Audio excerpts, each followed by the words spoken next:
Welcome to our channel. Today we how to protect your documents with FedEx Office, beginner guide step by step clearly. Start by gathering all the documents you wish to protect. Make sure they are organized and ready for the next steps. Visit your nearest FedEx Office location. You can find your local store by using the FedEx website or mobile app. Once you arrive, head to the printing and copying section. Look for the document protection options available. FedEx Office offers various solutions, including laminating and binding.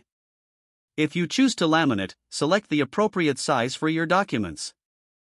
Laminating is ideal for preserving important papers from wear and tear.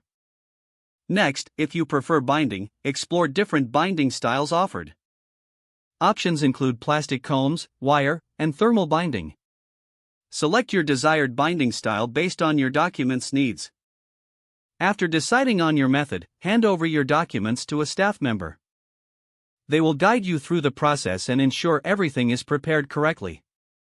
While the staff prepares your documents, confirm the total cost and estimated time for completion. Once your documents are ready, review them to ensure everything is as you expected. Finally, store your newly protected documents in a safe place. This will help maintain their condition for years to come. Following these steps will ensure your important documents are well protected. Visit FedEx Office for all your document protection needs.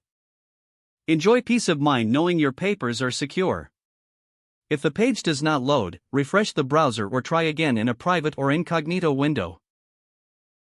Make sure you are using the correct email address, then retype it carefully to avoid small typos. If your password is not accepted, use the reset option and create a new strong password you can remember. Check your spam folder for verification or security emails, then complete any requested confirmation steps.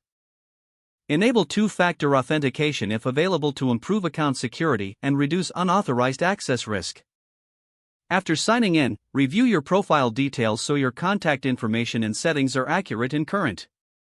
If you see an error message, note it down and try again after restarting your device and internet connection. Don't forget to like this video and subscribe to our channel for more step-by-step tech guides.